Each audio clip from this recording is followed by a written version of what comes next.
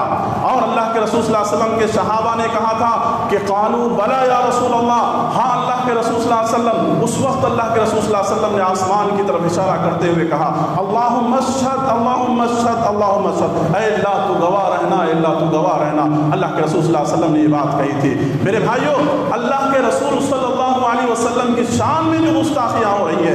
نبی کی طرف سے جو امانت ہم کو ملا ہے دین کی شکل میں، آج ہم اس کے اندر خیانت کرنے لگے ہیں۔ آج ہم ویسے امتی نہیں ہیں جیسے امتی بننے کا اللہ نے ہمیں حکم دیا ہے۔ آج ہم کمزور، لاچار اور بے کس امتی ہیں، جس کی وجہ سے آج نبی کی شان میں گستاخی کی جا رہی ہے، آج نبی کی شان میں انگلیاں اٹھائی جا رہی ہے۔ میرے بھائیوں، آج ضرورت اس بات کی ہے کہ نبی کی سیرتوں کو عام کیا جائے۔ نبی کی شادی کی حکمت کیا تھی؟ نبی کی شادی کی حکمت کیا تھی؟ ان چیزوں کو عام کیا جائے، ان چیزوں کو بیان کیا جائے غیروں کے سامنے۔ اللہ کے رسول صلی اللہ علیہ وسلم کی زندگی کے بارے میں اس ملعون نے جو بات کہی، اگر غور کرتا، اگر سوچتا تو ایسی بات نہیں کہتا کہ جو شخص 25 سال کی عمر میں 40 سال کی ایک بیوہ عورت سے شادی کرے، اس کے دل و دماغ میں اور اس کے خیال میں کیسے یعنی کسی بھی طرح کے گندے خیالات ہو سکتے ہیں، والعیاذ باللہ۔ اللہ اکبر۔ اللہ کے نبی صلی اللہ علیہ وسلم کی شان میں اس طرح کی جو بےہودگیت کی گئی، یقیناً یہ ناقابل معاف جرم ہے،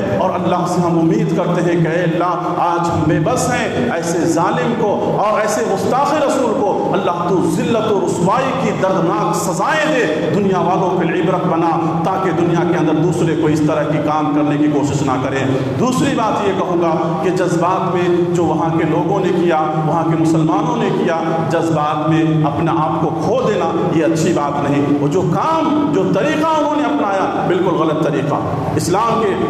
کے خلاف یہ طریقہ باقاعدہ طور پر، کیونکہ ان کے جذبات میں آنے سے کتنوں کا نقصان، کئی لوگوں کی موتیں ہوئی، کتنے لوگ جیل کے اندر گئے۔ بتائیں کیا اتنی آسانی سے وہ باہر آ جائیں گے؟ تو اتنی جو نقصان ہوئے، اب اس نقصان کا کون بھرپائی کرے گا؟ ہمارے لیے جو دعوتی رکاوٹیں آئیں گی، ان تمام چیزوں کا حل کیا ہے میرے بھائیوں؟ لہذا قانونی طور پر جو بھی کام ہے ہم اس کو صبر کے ساتھ، باقاعدہ طور پر ہمت و عزیمت کے ساتھ ہم کرنے کی کوشش کریں گے۔ ہم اللہ سے یہی دعا کرتے ہیں کہ پروردگارہ جو بات بھی کہی گئی ہے اللہ اس پہ عمل کرنے کی اللہ توفیق دے۔ اللہ نبی کی شان میں کسی بھی طرح کی گستاخی ہم سے نہ ہو، نبی کی تعلیمات کو اپنانے کی اور اس پر عمل کرنے کی اللہ ہمیں توفیق دے۔ اللہ اس بیماری وائرس کو اللہ جلد سے جلد ختم کر دے، عالم اسلام کی اللہ حفاظت فرما۔ اے اللہ دنیا کے اندر جو بیمار ہیں، مریض ہیں، اللہ ان کو شفاء عاجلہ کاملہ نصیب فرما، اور جو لوگ اس دنیا سے گزر گئے ہیں اللہ ان تمام کی مغفرت فرما، اور جو لوگ اس طرح کی پریشانیوں میں اللہ ان کی پریشانیوں کو دور کر دے۔ اللہ جہاں کہیں بھی اسلام کے خلاف سازشیں ہو رہی ہیں اللہ ان کی طرف سازشوں کو لوٹا دے، اللہ کفر کی طاقتوں کو کمزور کر دے، اللہ کفر کی طاقتوں کو توڑ دے، اللہ کفر کی طاقتوں کو ختم کر دے، کافروں کو آپس میں لڑا دے اور اسلام کو سربلندی عطا فرما، آمین۔ میرے بھائیوں، آخر میں اعلان یہ ہے کہ آپ مسجد کا تعاون کرتے ہوئے جائیں۔ آپ جانتے ہیں کہ پورے خراجات آپ لوگوں کے تعاون سے ہی مکمل ہوتے ہیں، تو اللہ تعالیٰ جو آپ کو دیا ہے آپ دینے کی کوشش کریں۔ اللہ آپ کے دیے مال کو قبول فرمائے اور بقیہ مال کے اندر اللہ خیر و برکات عطا فرمائے، آمین۔ ان الحمد للہ